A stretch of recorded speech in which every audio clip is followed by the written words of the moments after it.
¿Cuántos años de tu vida pasaron sintiéndote floja, olvidadiza, torpe o simplemente diferente? No una niña normal y ahora no una mujer normal. Antes de que alguien te dijera la frase mágica, tienes TDAH. Hoy vamos a hablar por qué el diagnóstico tardío de TDAH es tan común, especialmente en las mujeres adultas en Latinoamérica y en todo el mundo. ¿Y qué puedes hacer ahora mismo si lo acabas de descubrir o si aún tienes sospechas de que lo tienes? Hola amigos, yo soy Amy y en este canal comparto ideas, herramientas prácticas y mi historia para empezar a vivir nuestra mejor vida hoy. Y les recuerdo que aunque tengo mi licenciatura en psicología, no soy una psicóloga y no soy tu psicóloga, así que por favor acudan a un profesional de la salud antes de hacer cualquier decisión sobre tu salud mental. ¿Sabían que hasta el 75% de adultos nunca fueron diagnosticados en su infancia? En Latinoamérica hay aproximadamente 36 millones de personas con TDAH y menos de 1 de cada 4 personas han recibido terapia o tratamiento de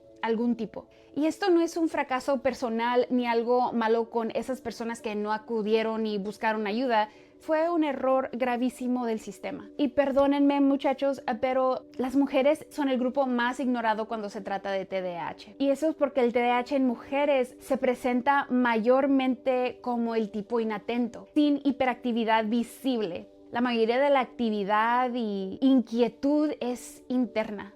Estas niñas no andan brincando de mesabanco en mesabanco. Esto se ve más como una sobrecarga mental, olvidos constantes, sintiendo que estás defraudando a los que te rodean 1000 veces al día con todas las presiones.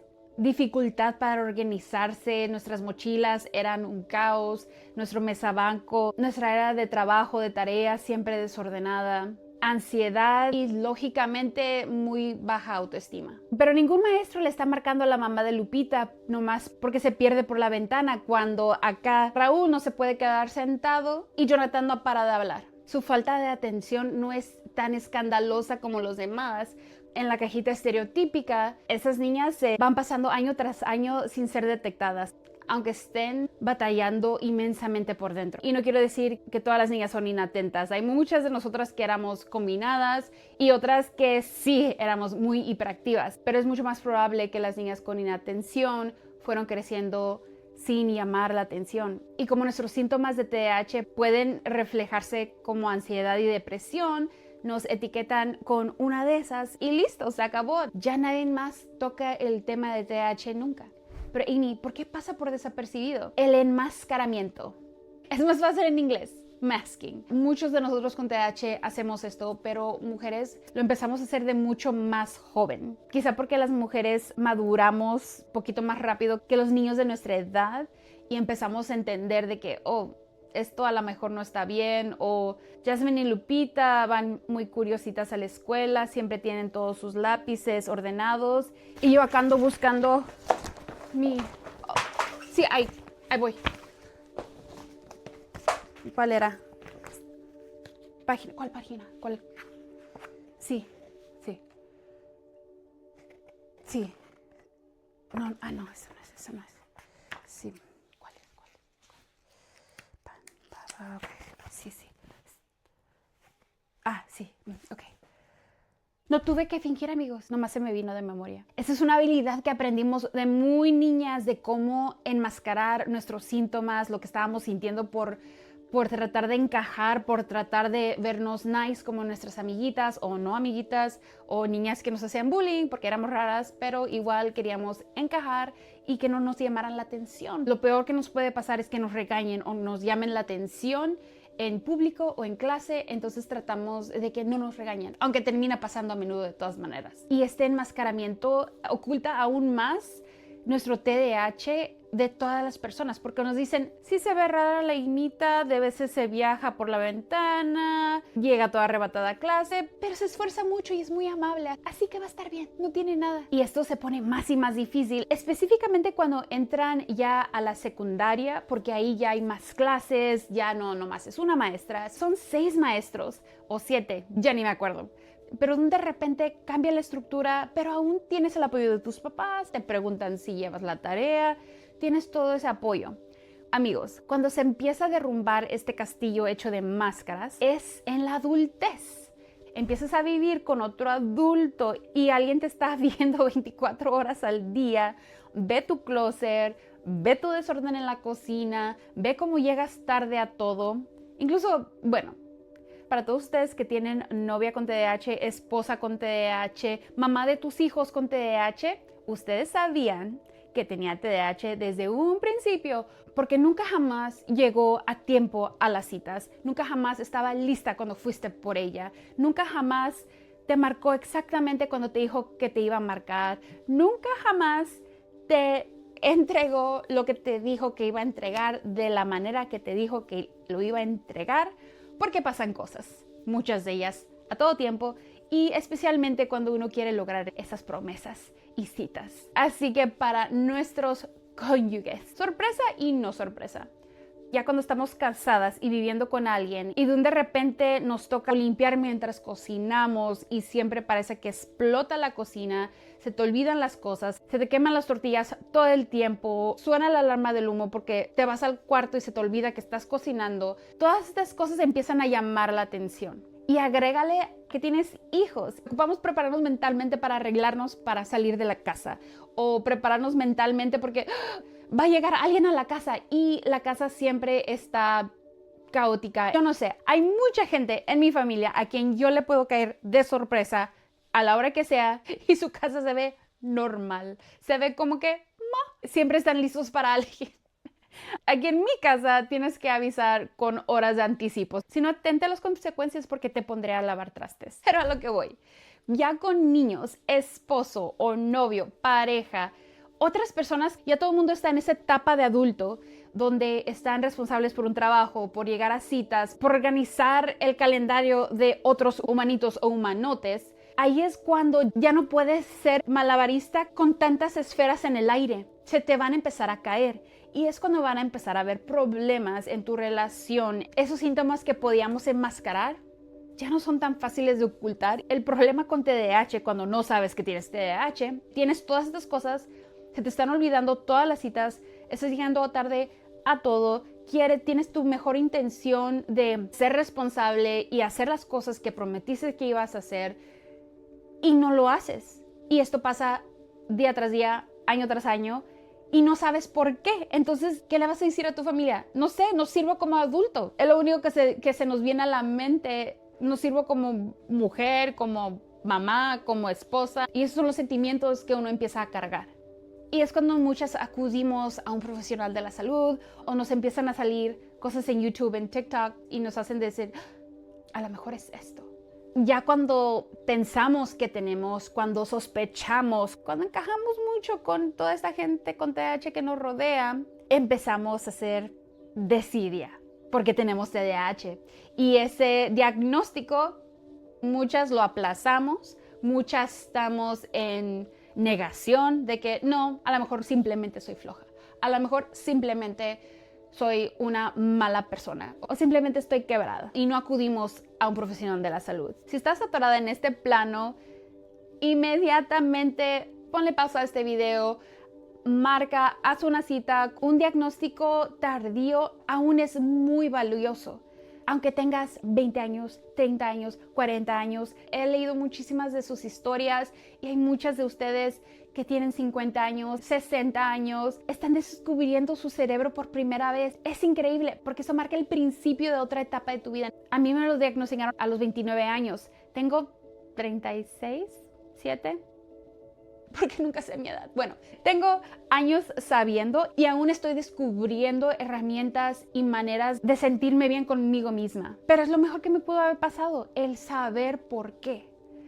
Porque el saber que es TDAH y no tú es una llave que abre la puerta a todo lo demás. Yo siempre me sentí rara desde niña. Era una niña chirota que me gustaba jugar con los niños. Tenía un proyecto nuevo cada semana. Quería hacer algo nuevo. En mi primer primaria tengo 2 memorias de esa primaria. La ventana, lo que te había colgado en la ventana, te la pudiera hasta dibujar. No te pudiera identificar mi maestra, no sé si era mexicana, no me acuerdo de ella, pero me acuerdo de esa ventana. Entonces sé que me viajaba por las ventanas en mi propio mundo y así era feliz. En la primaria me gradué con honores, con mis medallitas, con mi afro y todos mis listones de excelencia. Pero eso se esfumó porque, aunque sí sacaba dieces, era muy de panzazo y era porque me estrechaba de una manera inconcebible. Siempre sentía un caos dentro de mí. Estaba en clases avanzadas, pero siempre me sentí la más tonta del salón, la más dispersa del salón, como que ¿por qué estoy en este salón con estos niños tan organizados y tan atentos? Desde ahí mi autoestima empezó a bajar muchísimo. Empecé a perder cosas, llegar tarde entre clases, hasta me daban pesadillas a menudo que iba a meterme a una clase y no era mi clase, o que iba a llegar a mi escuela sin mi proyecto. Empecé a tener tanta ansiedad durante esos años a causa de mi TDAH, pero sin saberlo. Empecé a tomar alcohol a los 13, a hacer cosas muy peligrosas, especialmente siendo una niña de 13 años. Pero como les había mencionado, relacionaron esto con depresión y no TDAH. Y mucho más porque correlacionan TDAH con la escuela. Entonces, si tienes 19, ningún profesor le va a ir a decir a tus papás que tienes un problema. Y ya cuando me iba a graduar de la prepa, una profesora que yo estimaba muchísimo me dijo: Amy, yo no sé cómo te vas a graduar con 10 con ese cerebro tan disperso. Y yo me quedé así como, nunca había escuchado esa palabra. Más había escuchado mente dispersa. Y eso ya se me quedó conmigo en mi corazón. Aún ahí yo no sabía nada de TDAH, nunca había escuchado de TDAH. Y no lo terminé sabiendo, amigos, hasta los 29 años. Me casé a los 25 y así como les platiqué de que pasan cuando ya te casas, ya tienen roles más fijados de que, ok, tú te encargas de esto, yo me encargo del otro y así hacemos equipo. Y yo con las cosas más básicas de la vida fracasaba. Me pedía a mi esposo: oh, ¿puedes marcarle para hacer esta cita? Y yo: sí, no hay problema. Y al día siguiente me marcaron: oh, Amy, ¿pudiste marcar a hacer esta cita? Y en ese instante, cuando me decía, era cuando me acordaba que ya me había pedido eso un día antes. Y decía: no te preocupes, al rato lo hago. Ahorita que termine de comer, me pongo a hacer y les marco. Y se me atravesaba una cosa, otra cosa, y otra vez no hacía esa llamada. Esto pasaba día tras día, con la ropa, pasaba con los trastes, pasaba con la comida. Mi esposo se sentía más y más defraudado con cosas más importantes que afectaban nuestras vidas. Empecé a sentirme más y más como un fracaso. Y amigos, había empezado a tomar a los 13 años. Pues eso, amigos, nunca paró. Mi alcoholismo fue automedicarme, porque a los 13 años yo no estaba saliendo de fiesta. A los 13 años yo estaba tratando de hacer tarea. A los 13 años yo estaba tratando de no estar triste, ni sentirme ansiosa, ni sentirme con el corazón latiendo a 1000 por hora todo el tiempo. Fue algo que descubrí malamente. Dije: wow, tomas esto y se acaba la vergüenza, y se acaba el fracaso, y se acaba el dolor. Y ahora, cuando estaba casada, entre más fracasaba con esas cosas mundanas pero importantes, más tomaba. Eso obviamente era un problema gigantesco, hasta que un día ya no pude más y empecé a buscar por qué, cuando quiero enfocarme en hacer algo así, por qué no puedo. Primero encontré un doctor que me iba a ayudar con mi alcoholismo. Después, como ya iba con ese doctor regularmente, un día, después de tener otro fracaso, fui con el doctor y había visto una medicina que te ayudaba a enfocarte, a que no te des sueño, algo así. Sin saber nada, fui al doctor y le dije que si me podía prescribir modafinil, porque había visto que eso ayudaba para enfocarse. Y ya me dijo: modafinil, eso es para personas que no se pueden mantener despiertas. Tú no te ves como que te estás durmiendo. Dije: bueno, a veces estoy cuando estoy súper emocionada sobre un tema, pero cuando ocupo hacer cosas importantes y no tan emocionantes, me da mucha pesadez, mucho sueño, y a lo mejor esto es lo que ocupo. Y ya, como era psiquiatra y psicólogo, me empezó a hacer preguntas y le platiqué todo el desorden de mi vida. Y ya dijo: ¿has escuchado de TDAH? Y dije: ajá. Dije: no. Vamos a hacerte una evaluación, porque todo lo que me estás platicando suena más como TDAH que como sueño crónico. Me evaluó y me diagnosticó oficialmente con TDAH. Y amigos, cuando me dio ese diagnóstico, me explicó, mira, eso no significa que algo está mal contigo y no significa que tú seas una mala persona ni que no seas inteligente. Al contrario, personas con TDAH pueden ser muy brillantes, pero no funcionan como personas neurotípicas. Y al salir de ahí, sentí como un peso se me había levantado por completo. Fue un shock porque no fui buscando un diagnóstico de TDAH, pero al mismo tiempo sentí un nudo en el pecho, como una gran tristeza. Y me da tristeza ahorita mientras les platico porque me acuerdo del sentimiento que me dio cuando al manejar a la casa y decir, ¿qué acaba de suceder?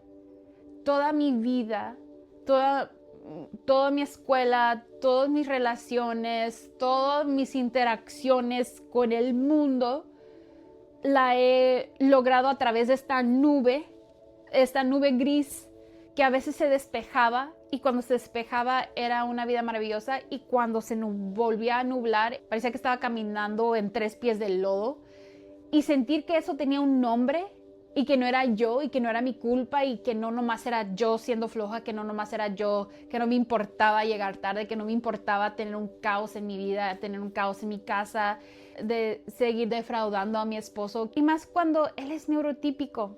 Y me daba más tristeza porque mi esposo nunca me dejaba abajo a mí, nunca llegó tarde por mí, nunca no estaba listo cuando teníamos que ir a un lugar, nunca no hizo algo importante que yo le pedí. Y a mí todo el tiempo me pasaba. No era porque no lo amaba, era por esta cosa. Entonces, sí, amigos, lloré todo el camino a casa. Pensé que eso iba a ser el moño rojo de mi historia y ya todo iba a ser mejor.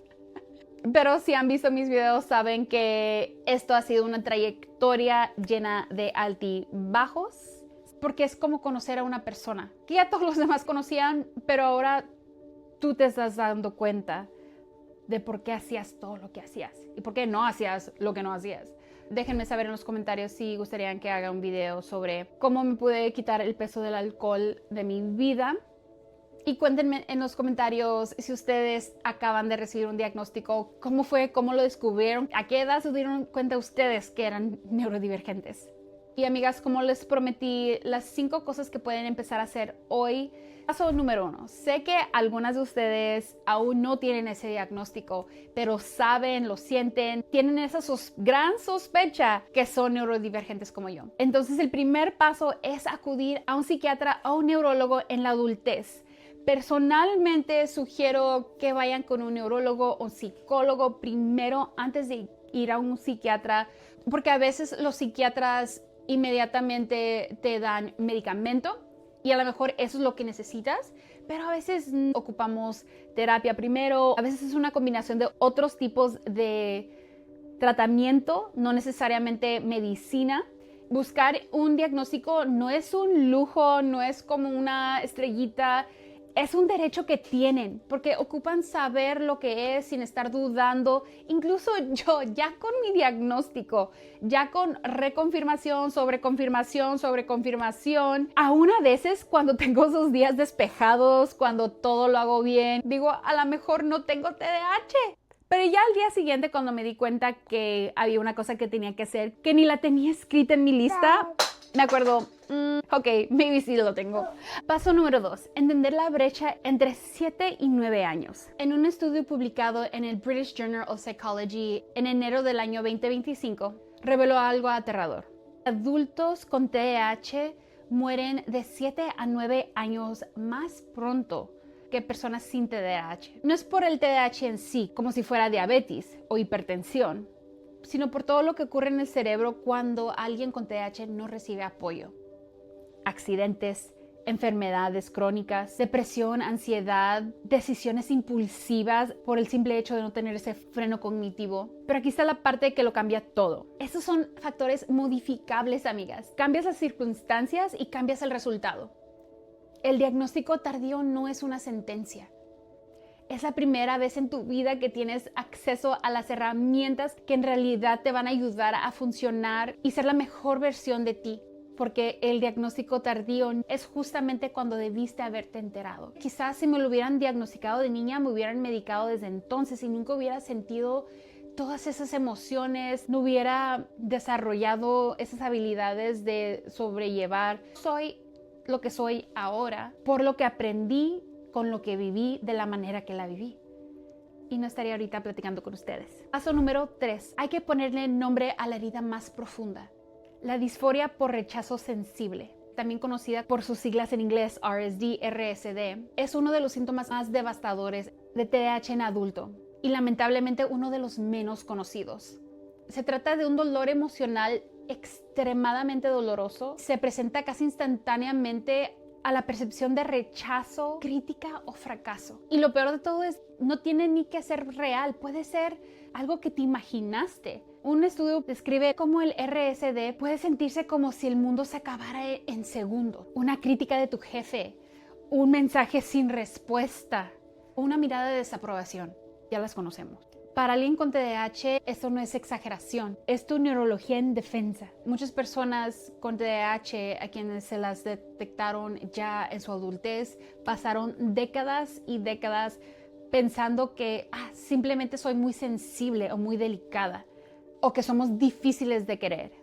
Yo me acuerdo que a veces llegaba mi esposo después de 14 horas de trabajar y yo había estado todo el día limpiando, cocinando, reorganizando cosas que no tenía que reorganizar. Y antes de que llegara me puse a hacer comida, entonces destruí todo lo limpio que había.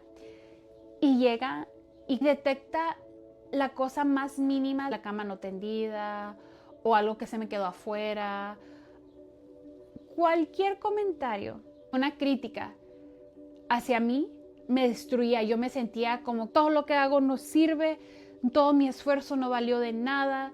Y sentía como si me hubiera dicho que ya me quiere dejar porque soy un desastre. Simplemente está verbalizando lo que nota, así como nosotros. Me acuerdo una vez en la secundaria, yo tocaba el clarinete, amaba a mi maestra de música y siempre le quería agradar. Una vez me vino a recoger mi papá de la escuela y tenía mi mochila, mi instrumento, suéter, y cuando lo vi acercarse a la banqueta, me levanté de los escalones, agarré mi suéter, mi mochila, me levanté y me fui. Esto era un viernes, amigos.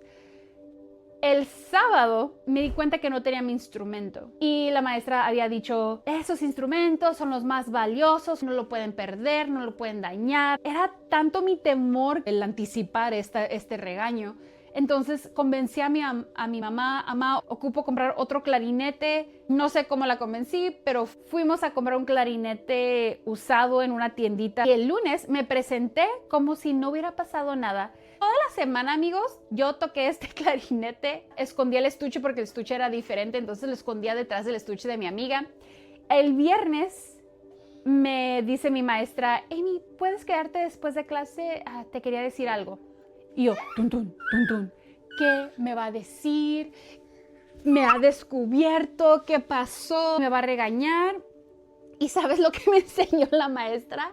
Me dijo, Amy, ¿puedes revisar detrás de mi escritorio? Dije, sí.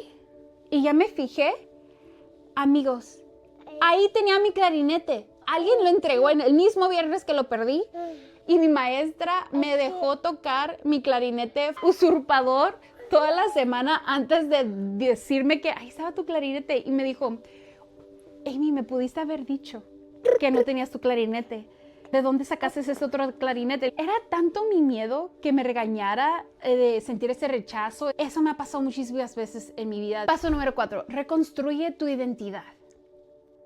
No eres quien creías ser. Un estudio halló que el diagnóstico de TDAH en personas ya adultas desencadena una crisis de identidad profunda porque te obliga a reinterpretar una vida entera. Lo que creías que era pereza era TDAH. Lo que creías que era irresponsabilidad era TDAH. Y lo que creí que era falta de carácter también era TDAH. Este proceso, amigas, de reconstrucción de tu identidad no es opcional. Es el trabajo más importante que vas a poder hacer después de un diagnóstico como este. Y el estudio encontró quienes lo atraviesan conscientemente escriben el resultado con una frase que se repite una y otra vez. Por fin me convertí en mí misma. Antes sentía que mis fracasos eran una batalla de nunca acabar. Ahora que reconozco cuáles son mis debilidades y en qué momentos ocupo crear sistemas y herramientas alrededor de esas cosas que no son mi fortaleza, poder dar expectativas reales a quienes amo y quienes me aman y decirles, aquí te voy a dar un 200% y acá te voy a dar un 100%. Y esto va a ser un 70 a 80, pero lo lograré. Simplemente no va a ser de revista y así yo no me siento culpable, no trato de ser esa persona perfecta. Ahora tengo herramientas que me ayudan a procesar esos sentimientos de distinta manera y saber que no se va a acabar el mundo y que las personas quienes me aman y que me conocen ya saben mis fortalezas y saben que si se está quemando una casa yo me meteré a salvar el gatito. Paso número 5, aprovecha la neuroplasticidad. Tu cerebro puede empezar a cambiar hoy. Por décadas se pensó que el cerebro que tenías era el cerebro que ibas a tener para siempre, pero la neurociencia moderna ya desmintió esto por completo. El cerebro tiene neuroplasticidad, la habilidad de crear conexiones a cualquier edad, incluyendo la tuya. Para los adultos con TDAH, eso significa que las herramientas correctas no nomás compensa el TDAH, literalmente reorganiza el cerebro con el tiempo. El ejercicio aeróbico de 20 minutos diarios aumenta la dopamina y norepinefrina, de forma similar a la medicación. Y la meditación es fantástica. Si la practicas por 8 semanas consecutivas, empiezan a haber cambios en la corteza prefrontal que se pueden medir. Y esa región es la más afectada por el TDAH. Y algo sumamente emocionante que acabo de descubrir, hay un videojuego que está siendo aprobado que se llama Endeavor OTC. Es un videojuego terapéutico como tratamiento para adultos con TDAH. Y el 72% reportaron mejor calidad de vida después de solo 2 meses de uso. No empezaron tarde en este descubrimiento. Empezaron justamente en el momento indicado. Y ahora, gracias a Dios, hay tantas herramientas eficaces, información que nos están ayudando a sobresalir y abrazarnos de nuestras fortalezas en este mundo con este bello cerebro que nos tocó. Si este video te agregó, aunque sea una oncita de valor a tu vida, por favor, suscríbete, dale like, toca la campanita y compártelo con quienes lo necesitan más. Y si quieren saber más de TDAH, aquí están estos videos y como siempre, los quiero. Bendiciones. Adiós.